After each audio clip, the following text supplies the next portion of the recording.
keenya akkam jirtu nagumaa harka fuune sagantaa kana haaraa jalqabna.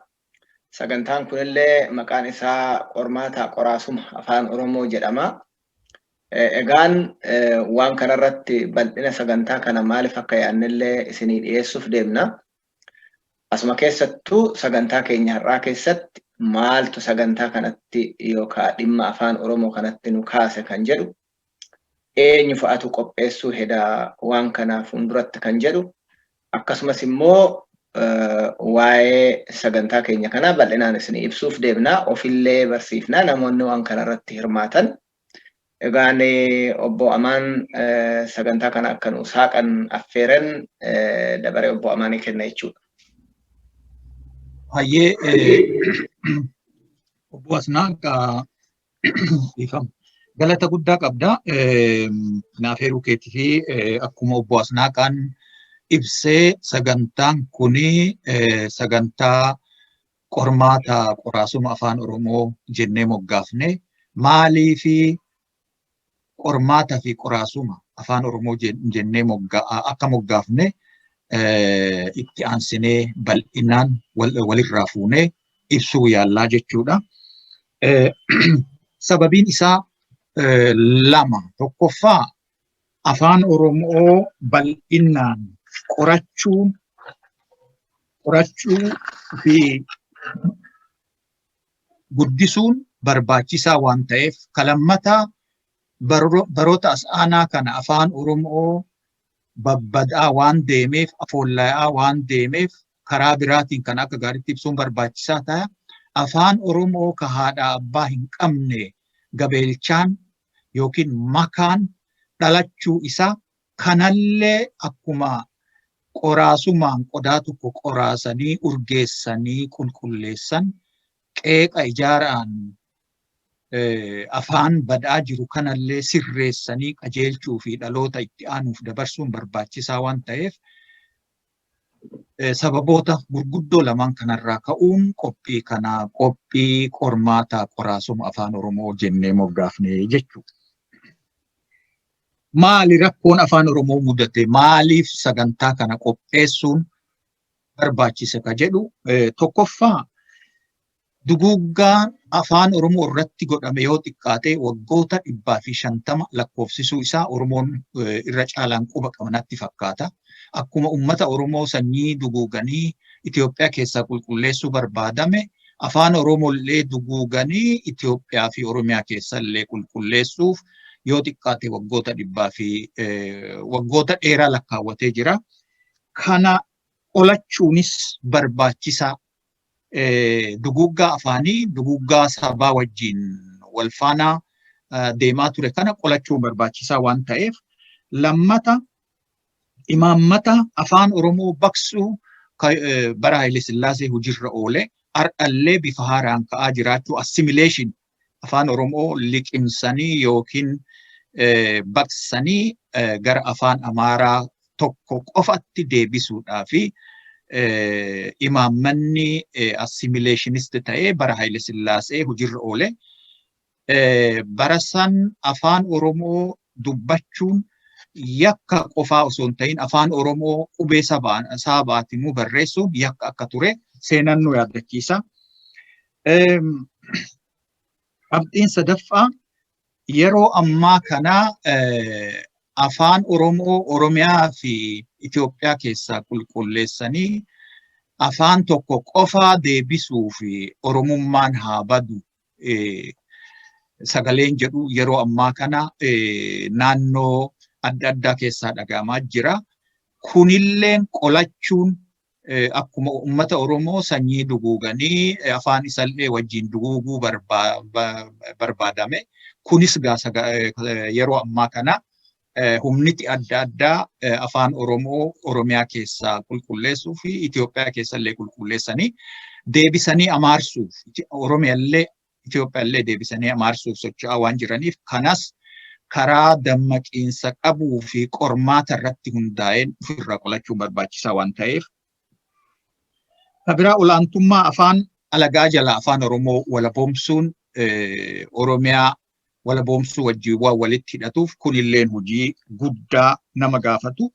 Karaa biraatiin afaan Oromoo afaan hojii mootummaa Oromiyaa yookiin mootummaa sirni federaalaa yookaan jiraatus ta'e afaan mootummaa federaalaa haa ta'u jechuun kun hojii salphaa miti. Yeroo ammaa kana fakkeenyaaf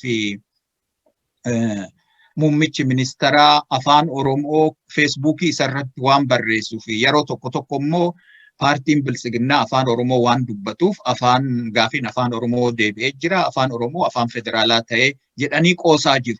Kana akka hin ta'in hubachuun barbaachisaa waan ta'eef kana yoo jennu afaan Oromoo afaan mootummaa Oromiyaattis ta'ee mootummaa federaalaa ni ta'a jechuun hojii xiqqaa nama hagoo qofaa gaafatu osoo hin ta'in hojii dhaloota wal hordofe gaafatu ta'uu isaa asumarraa hubachiisuun barbaachisaa. Nu garuu warri waan kana jalqabne waa xiqqoo isii gumaachinee dhaloota haaraatti dabarsina jennee akeekkachuu kennallee asumaan isin yaadachiisuu barbaada. Kabiraa yeroo ammaa kana mul'anni imaammanni karoorri afaanii Oromoo walumaa galattuu biyya Itoophiyaa keessatti karoorri mul'anni imaammanni karoorri sirni afaanii akka gaariitti qoratamee hojiirra hin oolle. Kanaafuu imaammanni afaanii kan yeroo ammaa kanaa jiru officially ifatti ka beekamu imaammata afaan tokkichaati. Imaammata afaan tokkichaati. Kuni hundeen jijjiiramuun irra jiraata. Mul'anni afaanii dura qoratamee lafa kaa'amu mul'ata akkamitti Oromiyaanis ta'e Itoophiyaan afaan ofii taleegdi ka jedhu gaafii guddaadha. Imaammata akkamitti nu barbaachisa ka jedhullee gaafii itti aansee afaan Oromoos ta'e afaanota biraa taleeguuf karoorri afaanii guddichaa fi karoorri afaanii xiqqaachi kan yeroo gabaabaa fi yeroo dheeraa maal ta'uu qaba ka jedhu kunillee baay'ee hedduu barbaachisaa waan ta'eef qophiin kuni jalqabuun murteessaa ta'ee jechuudha. Yoo xiqqaate waggoota 30 dabran afaan Oromoo cicciramee afoolla'ee jira. Kunillee akkuma reefu jedhe afaan gabeelchaan haadha abbaa hin qabne uumamuu isaa agarra. Kanaafuu afaan Oromoo afaan akaakoo fi abaaboo akaakayyuu fi abaabayyuun Oromoo dubbatu yookiin Oromduroon dubbatu sanitti deebisuun barbaachisaadha. Kabira afaan Oromoo eessa jira ka jedhu yoo kaafnu afaan Oromoo walumaa galatti aadaa keessa jira. Aadaan immoo afaan Oromoo keessa jira. Kanaafuu fakkeenyaaf sirna gadaa qorachuun sirna qaalluu qorachuun, amantii qorachuun, mammaayisa qorachuun, weedduu qorachuun, faaruu qorachuun, baaroo qorachuun, girrarsa qorachuun, booya durbaa qorachuun, faaruu loowwanii qorachuun, faaruu ateetee qorachuun walumaa galatti kuusaa dilbii afaan Oromoo kana keessa seenanii qoratanii kana keessa afaan Oromoo gabbisuun barbaachisaa waan ta'eef afaan Oromoo ka barreeffame caalaa ka dubbatamuu fi ka oral tradition kan sammuu jaarrota abbootii aayyotii keessa jiru waan jiruuf isa kana qoratanii gara afaan barreeffamaatitti gara afaan faayumamaatitti jijjiiruun yookiin ogbarruutti jijjiiruun barbaachisaa waan ta'eef waltajjiin kuni qopheessuun murteessaa ta'ee argame. Amma asirraa jalqabee shanachi qophii kana taligu wal duraa boodaan uf barsiisa. Itti aansee obbo Tamaam Yuusufiin afeera.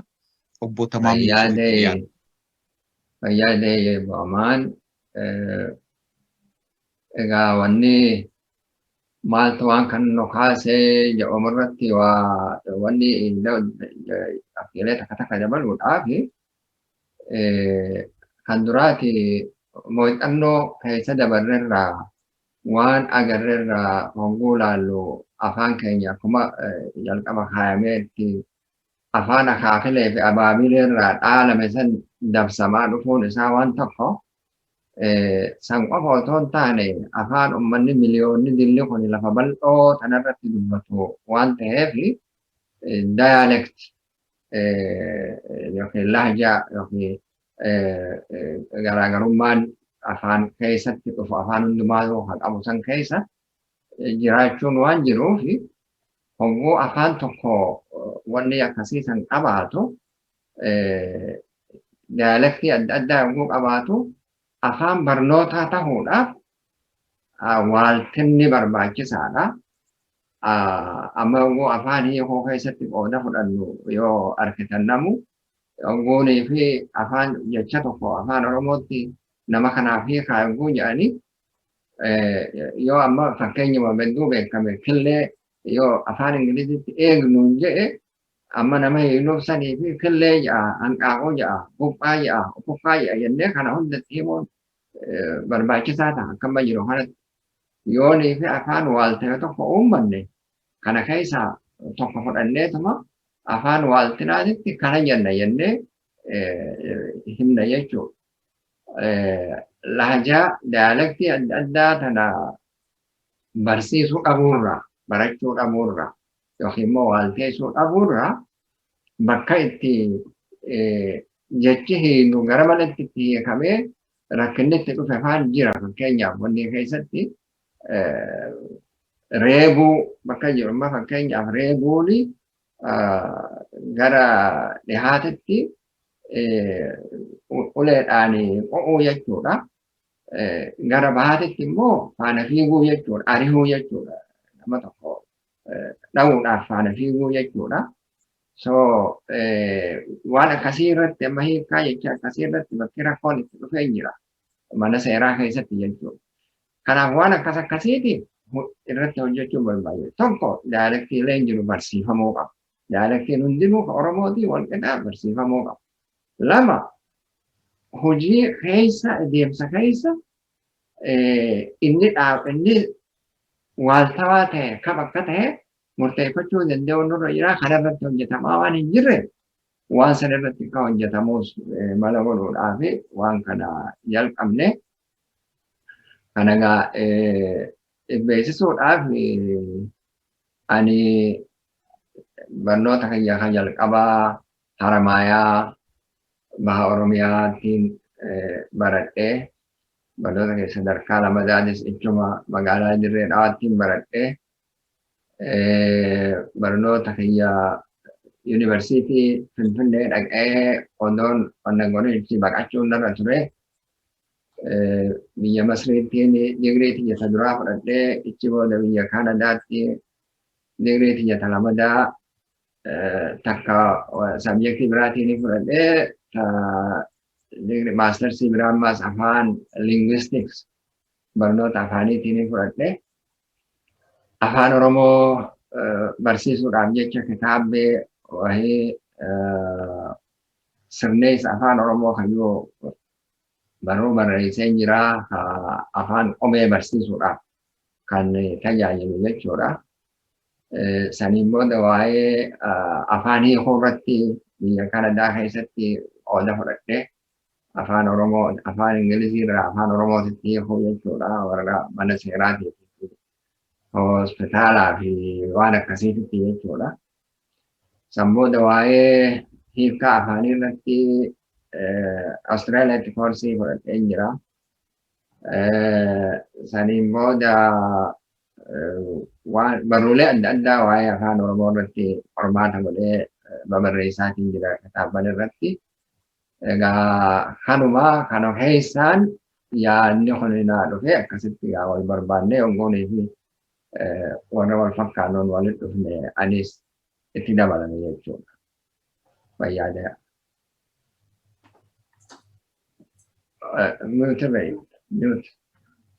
Ayyee obbo Tamaan Fayyaadee akkuma tartiibaan suuraan kenna mul'atutti hiree kenna. Amma obbo Asnaaqaan miseensa shanacha kana itti aanee waa'ee ogummaa isaatii fi barnoota isaa dhaggeeffattoota kennaaf nu ibsa. Gaariidha galatoomii obbo Amaan obbo Tamaamaatis galatoomii ulfaadhaa sagantaa waa'ee afaan keenyatti irratti hojjennu kana akkuma obbo Amaanuu kaasee qabxii tokko lama dura itti dabaluudhaa fi qophii kana torbanitti yeroo tokko dhiyeessuuf yaadaa jirra.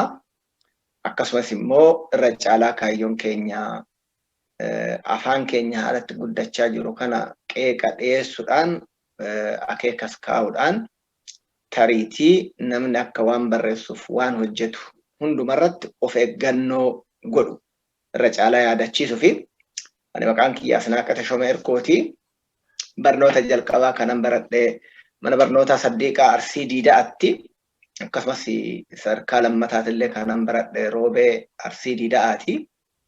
Kolleejjii barsiisota Kotobeeti afaan Ingilishii barsiisaa ta'eetan fixee agasan booda waggaa 3 Booranatti barsiisee afaan Oromootiif afaan Ingilishittis barumsa digirii jalqabaa kanan fudhadhee Yuunivarsiitii Finfinneetii afaan Ingilizii ittiin akkasumas barnoota quxisuu afaan Oromootiin baradhee warra yeroo san waggaa gara 20 dura afaan Oromoo haaraa ture marsaa tokko warra dura eebbifametti aansee marsaa lammataa warra barachuuf carraa argate keessaa tokko jechuudha. San booda gaazexeessaa ta'ee afaan Oromoo raadiyoo Itoophiyaatirraan waggaa 2-3 hojjedheen jira. Barnoota gosa kan digirii lammataa xiinxala afaanitiin yookaan linguistics afaan Ingiliishitiin as Yuunivarsiitii Berganitti Norweetti baradhee eegas hojiilee afaaniin wal qabatan waggoota 20 darbeef afaan Oromoo hiikuudhaan afaan Norwegian afaan Ingilishii fa'aatti hiikuudhaan hojjedheen jira. Akkasumas qormaata afaan Oromoo barattoota sadarkaa lammataatiif qopheessuudhaan waggaa hedduu hojjedheen jira. Amma immoo gorsaa ta'eetan hojiilee biraas Berganitti hojjechuutti jira jechuudha. Kitaabolee xixiqqoo barreessuu yaaleen jira. Kitaaba qabsoo Oromoo eessaa karam jedhu siyaasa Oromootirratti bara 2009 maxxanseen ture.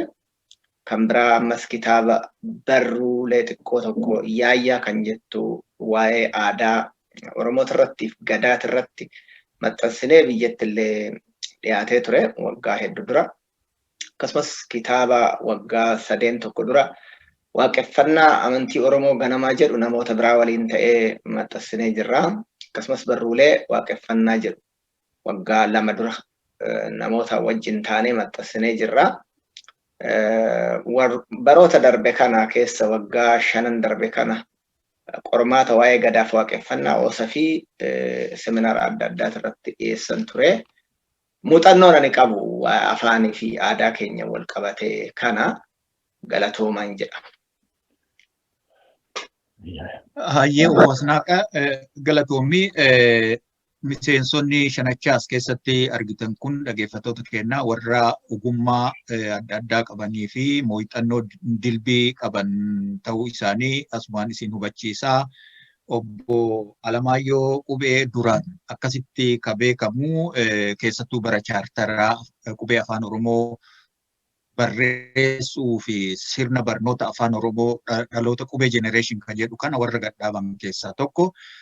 Innis miseensa shanacha kanaati. Ammarraa jalqabee waa'ee barnoota seenaa barnoota isaatii fi ogummaa isaa inni kallattimaanii dhaggeeffattoota fi hordoftoota keenyaaf nu ibsa. Obbo Alamaayyoo itti dhiyaadha. Ayyee galatoome obbo Amaan. Egaa akkuma duraan dubbatame afaan Oromoo afaan uummata bal'aa uummata guddaa kana bara dheeraa cunqursamaa ture. Egaa haala qabsoo uummata Oromoo dhaan wal qabatee afaan kun akkuma tirateetti iddoo kana ga'e hamma yoona abbaan itti hin argamne uummanni Oromoo afaan isaa guddifachuuf afaan isaa isa badedeeffachuu yaaluun ala abbaa hin arganne. Kanaaf ka'umsaaf akka ta'u qormaataa fi qoraasuma jennee mata duree kana fudhannee kaane fedhii fi waan afaanichaa barbaachisu sana hamma jirrutti gumaachinee darbuuf. Kana jechuun maalinni afaan Oromoo gaaffii cimaa biyyattii keessatti ammaan dura gaafatamaa ture amma yoonaatti deebiin arganne akkuma qabsoo sana waliin deemaa jira jechuudha. Kanaaf ammuma ammaayyuu afaanicha dagachiisuuf gara biraatti wanni jechuuf afaan isa ammaan duratti baratame sanaan akka deemamu gochaa akka jiramu hundumtuun beeka. Kanarraa kaaneeti egaa afaanichi qoratamuu qaba, qoraasamuu qaba, qulqullaa'uu qaba, jabaachuu qaba. Jennee kaanee egaa haaluma kanaan fedhii qabnurraa kaanee walitti dhufnee shanachi kun dhugaa dubbachuu fi ba'aa guddaa ol fudhateera. Ba'aa kana egaa Rabbii wajjiniin fuulduratti geggeessina. Kanaaf amma gabaabaatti ani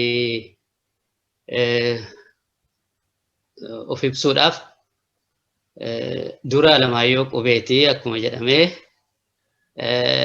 amma oolumaan ofiin jedhee ana jedhe miti hawwisoo jibaatiif maccatu maqaa kana naa baase anis tole jedheen fudhadhe. Kanaaf Alamaayyoo Qubeen oolumaa qubee ta'eera. Qubeen qubeedhuma kanuma uumaa warri keenya baasanii fi abbaa keenya baasanii. Egaa ani kan hin dhaladhe dhiha Shawaa aanaa Calliyaa bakka Geedoo jedhamtutti hin dhaladhe.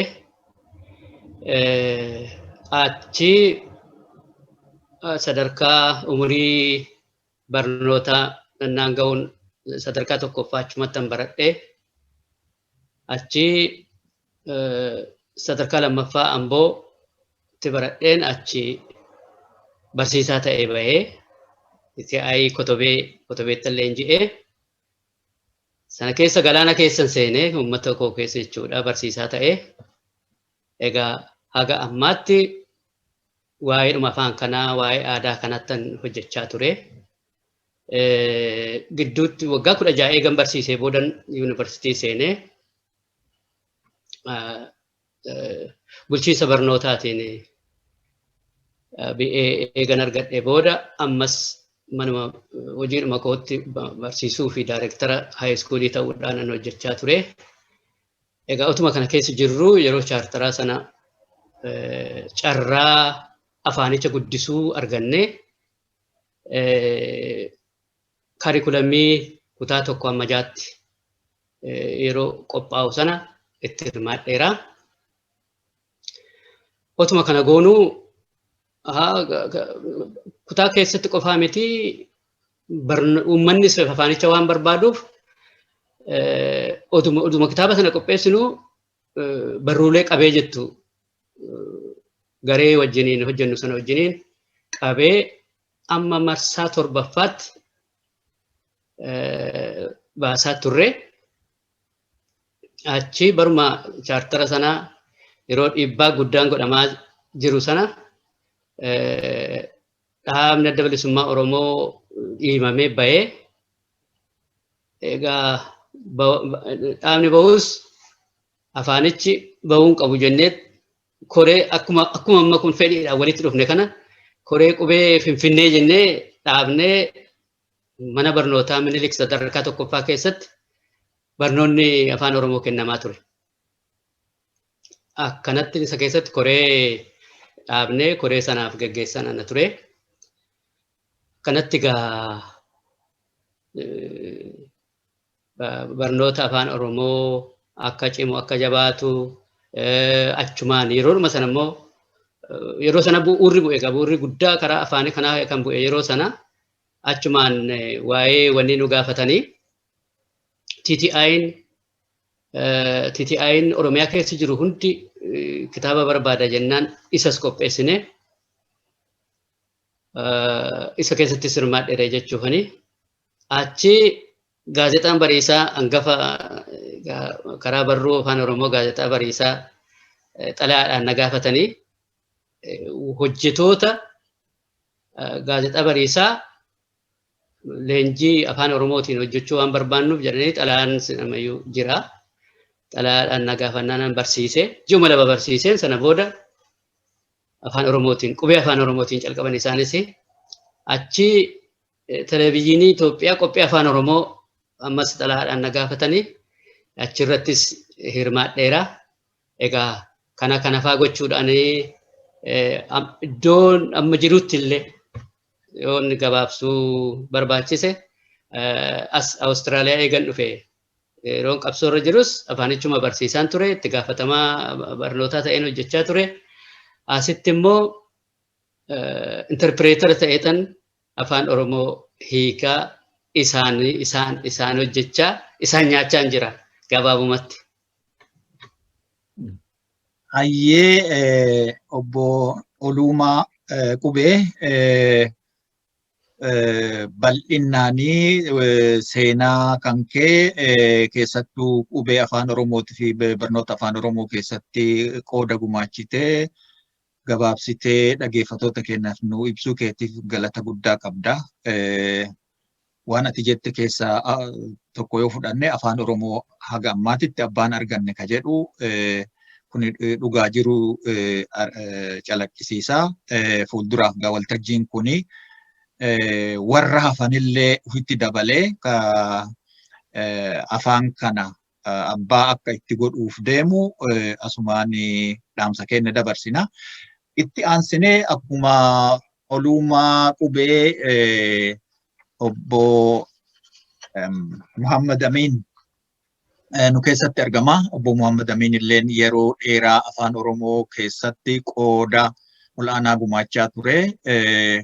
Keessattuu bara chaartaraatirraa jalqabee afaan Oromoo qulqullinnaan barreessuu fi waltajjii adda addaati irratti qooda fudhachuu keessatti ogummaa isallee qabaachuu keessatti nama dandeettii guddaa qabu, qooda guddaa gumaachee inni illeen dhaggeeffattoota keenyaaf waa'ee seenaa isaa gabaabaa keessattuu ka barnoota fi ogummaan walitti hidhate nu ibsaa jechuu obbo Muhammad Amin itti dhiyaadha.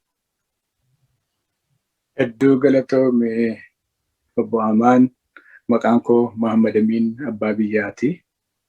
Ani barnoota kiyyaa isa jalqabaa mana barnoota sadarkaa tokkoffaa Mandaraa jedhamu Jimmatti baradhe.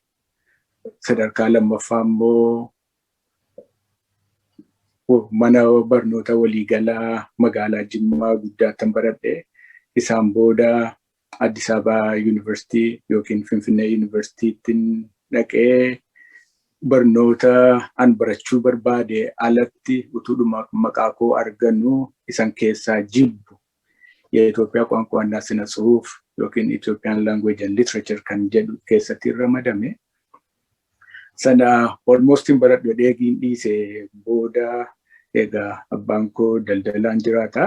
Daldaltuu ta'ee jiraachuu wayyamoo baradhee isaan booda fala biraatti barbaadu wayya kan jedhuun barumsa itti fufee afaan Oromootiin specialize gochuu dandeessaa.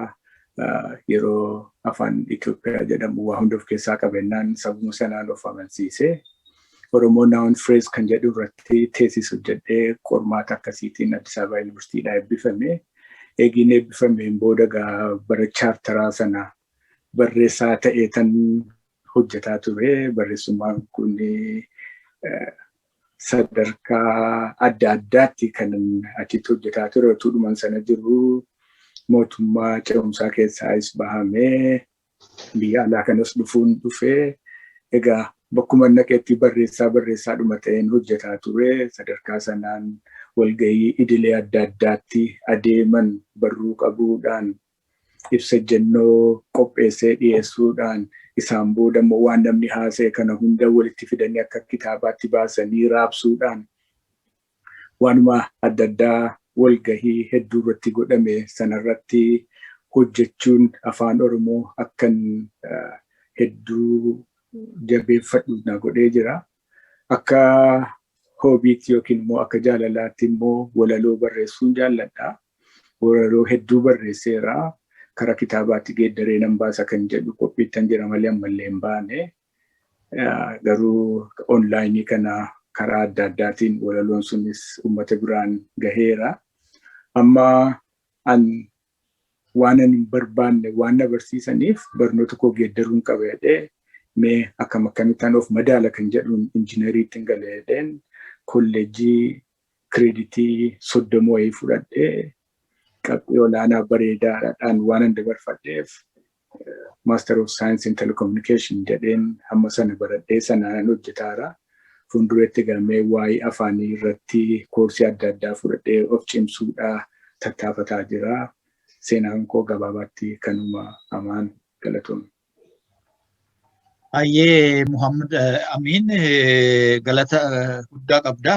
Bal'innaanii waa'ee seenaa keetii fi qooda afaan Oromoo keessatti gumaachitee ogummaa kan kee bal'inaan nuuf ibsitee jirta. Amma darabeen ana ga'ee jira.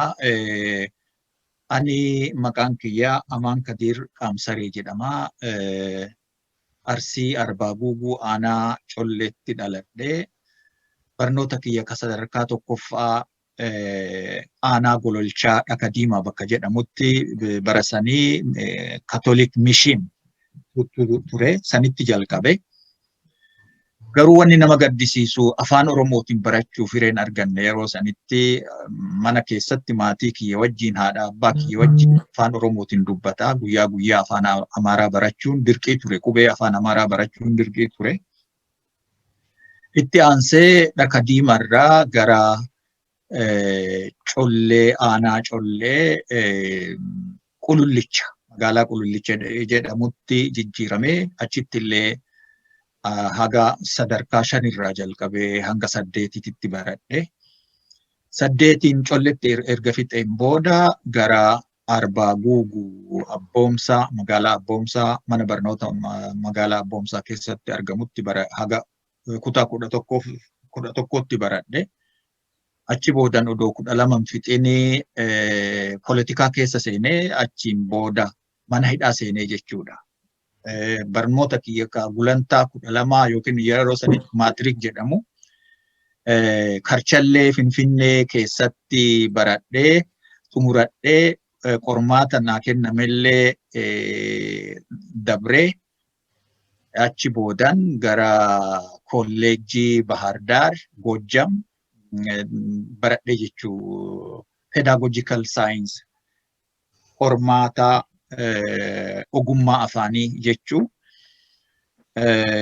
Kunigaa barnoota kiyya biyya keessatti fixe.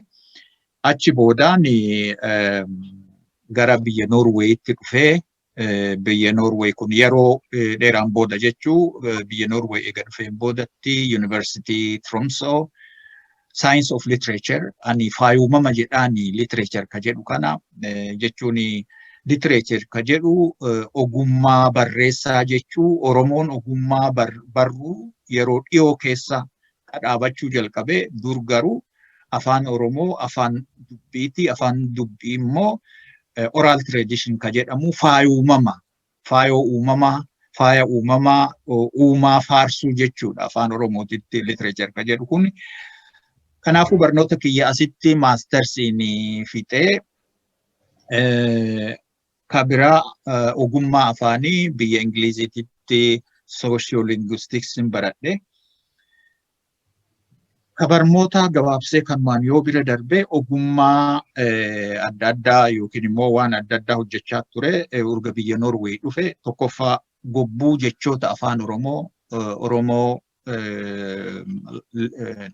Norwegian English Dictionary qopheessee kitaabni kun biyya kana keessattuu ijoollee Oromoo ka biyya kana keessatti dhalatanii fi dhufanis kitaaba kanatti akka gargaaraman haga ammaatitti gargaarsa guddaa kennee natti fakkaata. Kalammata kitaaba qormaata hundee afaan Oromoo ka jedhu Oromoo Grammar isa gara waggaa 3 narraa fixe isa kanallee qopheessee lafaan ga'ee jira jechuun maxxanfamee jira dhuunfaman maxxansee. Seenaa uummata Oromoo fi seenaa uummata Oromoo yeroo gabaabaa keessatti afaan Norwegianiin barreessee fixee jira. haga sila hin maxxansine yeroo gabaabaa keessatti akka maxxansu abdii qaba. Seenaa dhuunfaa kiyyaa waa'ee autobiography waa'ee dhuunfaa kiyyaa himuudhaan keessattuu bara dheeraa cunqursaa nurra ga'ee fi akka nama tokkootittis mana hidhaa keessatti waan dabarse dubbachuun seenaa uummata Oromoo biyya Noorweeyitti himee jira. Kunillee hedduu waan na gammachiisu. Kitaabni kunis hojiirra jira jechuu. Kabiraa ogummaan an qabu hojii turjumaanaatitti akkuma obbo Ulumaanii reefuu tana jedhe turjumaanee afaan Oromoo afaan Ingilizitti yookiin afaan Norwiijiyaanitti turjumaanee biddeenallee isumaan itti nyaachaa ture jechuu. Kabiraa barsiisaa afaan Ingiliffaati. Afaan Ingiliffaattis mana barnoota adda addaa keessatti gulantaa lammataa keessatti darbee Universitii keessatti illee nan barsiisa. Waggoota gara 10 olii fi biyya Norway keessatti ijoolleen Oromoo kan biyya kanatti dhalatanii fi biyya irraa dhufan akka afaan Oromootiin qormaata fudhatanii yookiin immoo tuyyuu akkuma afaan Ingiliffaa fakkeenyaaf afaan Jarmanii afaan Norwiijiyaaniin qormaata fudhatanii kutaa 12 dabran afaan Oromollee beekumtii akka argatuuf qabsoo guddaa irratti goone saniin boodas afaan kana qormaata yookiin teestii ijoolleen fudhatan sadarkaa 12 yoo fixan fudhatan isa kana qormaata kana qopheessaa turre obbo Asnaaqaa wajjin yoo xiqqaate gara waggaa 10 oliif irratti hojjenne jechuu. Walumaa galatti ga'anii yoo gabaabse walalollee akkuma Muhammad Amin nama walaloo jaalatu walaloo afaan Oromootiin afaan Ingiliffaatiin afaan kamiiniyyuu hedduun barreessee kuusee lafaa qaba gara haga ammaa hin maxxansine gabaabumatti gaa kiyya kanaa jechuudha. Amma sagantaa itti aanu dhageeffatoota kennaa warri asitti irratti argamne kuni warruma fedhii fi kakaafnee wal waamnee mee waan tokko bakka tokko irraa jalqabna jennee hojii kana jalqabne. Hojiin kun hojii guddaa hojii dhaloota hedduu gaafatu yeroo dheeras gaafatu nama hedduus dachaa darabeen keessatti hirmaachuu gaafatu. Kanaafuu asumaan dhaamsa kana isinii dabarsaa warri fedhii qabdan akka itti dabalamtan. Kanatti aansinee immoo waltajjiin yookiin qophiin qormaata fi qoraasuma asxaa mataa isaa qaba. Asxaa yookiin sumuda jenneeni sumuda kana obbo Muhammad Amin suuraa isallee asirratti nu agarsiisa. Ibsa nu kennaa jechuu ibsa gabaabaa nu kennaa nulleen akkuma amma godhaa jirru wal duraa boodaan walirraa fuunee yaada keenya gumaachina. Obbo Muhammad Amin asirraa eegallaa. Akka asirratti argitan egaa waan aadaa fi afaan Oromootiin walitti hidhate waa hedduutu jira. Tokko tokkoon qoba qobaatti fuunee ilaaluun akeeka keenyaaf maal akka yaanne agarsiisa. Inni jalqabaa maqaan bakka adda addaatti maqaa garaagaraa qaba. Guchuma, buchuma, qabee jechuudhaan beekama. Qabeen kun egaa meeshaa aannan itti ilmamee, cimfamee, ro'eeffamee, qoraafamee ittiin fayyadamu waan ta'eef waan meeshaa guddaadha. Aadaa keenya keessatti bakka guddaa qaba. Akkuma aannan guchumatti qoraafamee, ro'eeffame aadaan afaan. Aadaaleen keenyas afaan keessatti kuufaman, ro'eeffamanii dhaloota taanuuf dabarsuun hedduu barbaachisaadha. Afaan kuusaa yookiin baankii aadaa itti kaa'amu waan ta'eef akeekni keenyas kanarraan ka'ee waan afaaniin akka nu walitti hidhatuuf kana filanne. Inni lammaffaan immoo elellaadhuma qabee kanarra jiru. Elellaan immoo faaya bareedumaati. Faaya hormaataati. Kanaaf sanaanis akkasitti deema. Inni sadaffaan immoo isa karaa mirgaatiin argitan bakka tokko tokkotti fooyisoo jedhama. Bakka tokko tokkotti faachoo jedhama. Wanti kun immoo meeshaa qodaattiin qoraasan kan ittiin bareechan kan ittiin fooyisanii akkuma san afaan Oromoos qeeqaan daba qajeelchanii sirreessuu barbaada. Waggaa 27 darbe kana keessatti immoo afaan keenya dabaan hojjetamaa bahee haadhaaf abbaa waan hin qabne fakkaata.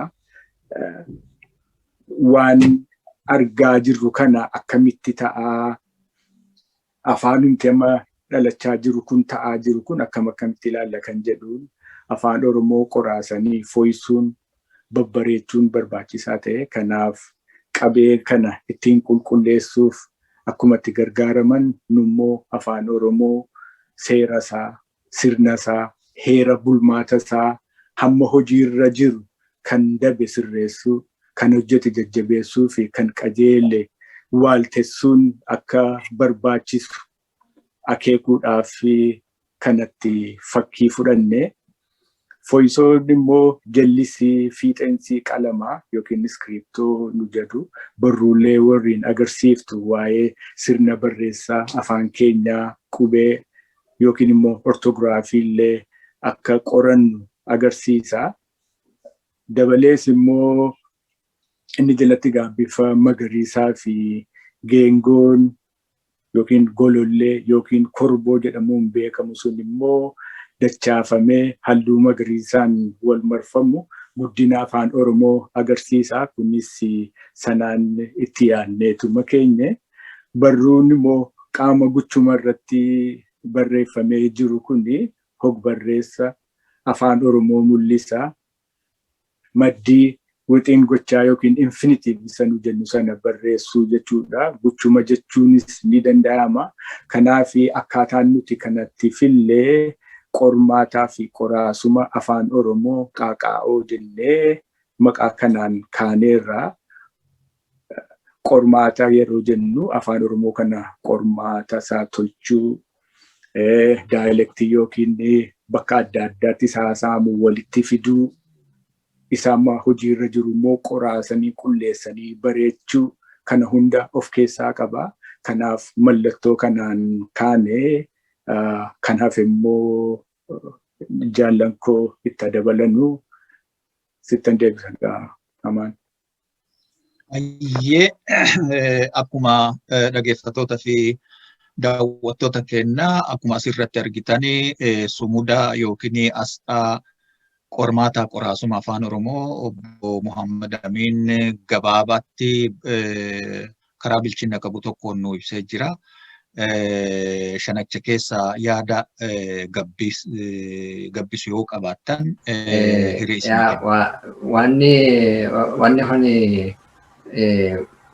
wanni Oromoo calaqqisa jenneeti yaadne qabeen kuni obbolumaan faalleen wanni baasaa turanii kitaabee baasaa turanii sani qabdiin sehaa akkuma tasaa walirra dhufe malee sanillee jalaa hatuu fi miti.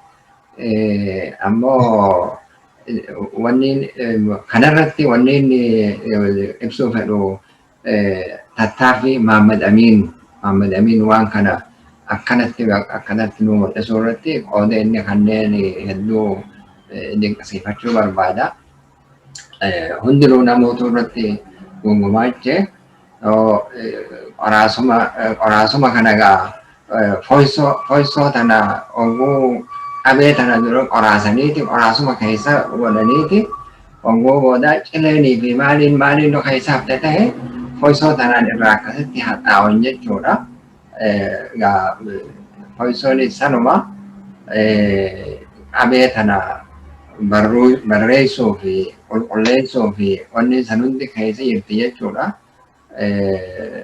Kanuma waan Oromoo calaqqisu wahii tokko jenneeti fudhannee irra kaayyanne jechuudha. Bareedaadha. Wanni guddaani egaan namoonni daawwatan hiikaa mataa isaanii kennuufii danda'u. Garuu hidhata aadaa fi afaan qabu. Yeroo baay'ee afaan kumtuu aadaa keessa madde saniin hidhata qaba, addaan hin bahu. Kanaaf afaan keenyallee wanni baay'een isaa aadaa keenya keessa ol kaawamee jira jechuudha. Sirna gadaa keessa, sirna uumamaa Oromoo keessa jira. Giingoon magariisni duubaa kunis uumama durii bara durii keessatti akkaataatti uumama warri durii kaan keessaa giingodha. Kanaaf achi kaa'ame. Kana caalaa namoonni ilaalanii too hiikkaasaa baruun bareedaadhaatti fakkaata. Hunda isaas tokko tokkoon ibsuun baay'ee nu barbaachisu. Yoo oolumaan waan itti dabalan jiraate daballee karaa yaa'ii isa maqaa dhoofneen yoo goolabne sagantaa keenya. Ayyeegaa wanti jedhamu jedhameera waan guddaatti dabalamu jiru. Egaa akkuma fedhii fi kaka'umsa mataa keenyaan waan kun ani dhugaa shanachi kun ba'aa guddaa ol fudhachuusaa fi akkaataa ka'umsaayyuu namatti tola. Maaliif qabeen waan ishiin qabdu gaa beekamaadha. Qabee yookiin guchum akka bifa isaa yoo fudhanne faayi sarraa mul'atu mataan isaa waan ibsu qaba. Afaanichi immoo akkuma beekamu afaan waan hundumaa seenaa baataa, aadaa baataa, waan inni hin qabaatin hin jiru, eenyummaa baataa. Tootaalii wanti hundumtuu afaan irraa ka'a. Yoo afaan jiraate waan hunduu jiraata. Kanaaf qabeen gabaabumatti yookiin guchumni kana ibsaa. Egaa qormaata inni jedhu jechuma kana qofaa illee yoo fudhanne qormaata maal meeqa keessa darbee afaan kun as gahe kan jedhus achuma keessa mul'ata. Qoraasumni immoo afaan ofii yoo tottolfatan yoo akka urgaa'u akka mi'aawu yoo godhan barbaachisaa akka ta'e jechoonni kun lamaan kana ibsu. Kanaachi afaan Oromooti. Egaa afaan Oromoo kanumaa nuyi qabannee kaayyoo qabannee kaanee agarsiisa.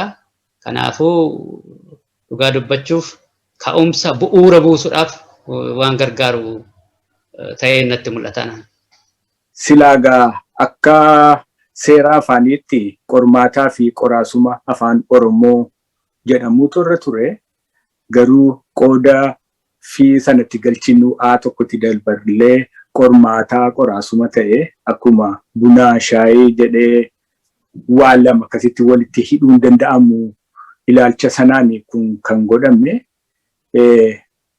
guchuma kana gaafa tolchinu professional bira dhaynee horiitti baasnee soon taane manuma keessatti obboleessa kootii fi ijoollee obboleessa kootiitu yeroo dheeraa irratti fudhatanii akkanatti miidhagsanii nu baasanii jarris kana keessaa Oromummaayyuu ittiin barataniiru.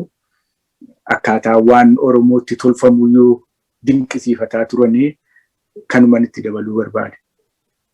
Hayyee galatoomii fiita jettu sun waan hin jirreef harriiqaa walitti hidhuuf yaalame hedduu bareedaadha.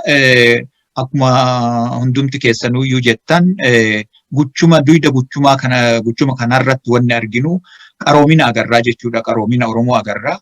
Barruu ka jedhu barreessuu kareefuu Muhammad Amin ibse barreessuu jechi jedhu kuni duyda guchumaa irratti yookiin duyda quluu bunaa irratti jalqabamuun isaa ogummaa barreessuutii fi madda ta'uu isallee akeeka jechuu kuni karaa biraatiin faayoo uumamaa jechuma literature ka jedhu kana gadi jabeessuun barbaada. Faaya uumamaa bareeduma uumamaa faarsuu fakkeenyaaf yoo geerraran yoo faarsan yoo artii Oromoo keessatti wanni faaya uumamaa jedhu kuni waa faarsuu jechuu literature jechuu sun akkasitti hubatamuu qaba. Ka biraa ka itti aanu nu waan qabnu gumaachinee jirraa jalqabnee jirraa ka guddifatu abbaan afaan Oromoo ummata Oromooti. Kanaafuyyuu namni yaada qabu yaada isaa yaada keessan akka nu ergitan kanumaan dhaama. Itti aansinee immoo shanachi kuni yaa'a bal'aa afaan Oromoo tokko afaan reefu diyaaleektoota yookiin sabbaaqa dachaa darabee afaan Oromoo dachaa darabee kana amma keessatti qooda fudhatan gurmeessuuf deemaa yaamuuf deemaa warri fedhii qabdan ogummaa qabdan kana qofaa osoo hin ta'in warri afaan Oromoo dubbattanii fi fedhii qabdan guddina isaatiif hawwitan akka yaa'ii kana keessatti dabalamtanii fuulduraaf gumaata barbaachisu gumaachitan asumaan waamicha isinii dhiyeessina. Qophii dhaggeeffattoota fi hordoftoota qophii qormaataa qoraasuma afaan Oromoo qophii kenna kaardhaa asuma irratti raawwannaa. Sagantaan itti aanu immoo torban tokko mata duree adda addaa qabannee dhiyaanna. Innillee waa'ee imaammata afaanii biyya tokko keessatti kan jedhu fayyadama afaanii barreeffama adda addaa keessatti miidiyaa adda addaa keessatti aartii keessattii fi waan adda addaa keessatti afaan Oromoo sadarkaa kamirra jira akkam ta'uu qaba dogongorri jiru maal inni akkamitti fooyya'aa kan jedhu isinii babbaysuu jalqabna jechuudha. Kana jechuun nu ogeessa afaanii kan warra kaan caalle odoo hin taane muuxannoo qabnu ibsinaa akkuma reefu waa'illan koo jedhan namoonni haftan immoo itti dabalamuudhaan yaada kennuudhaan waan kana gabbisuu dandeessan jechuudha. Galatooma qophiin keenya har'aa.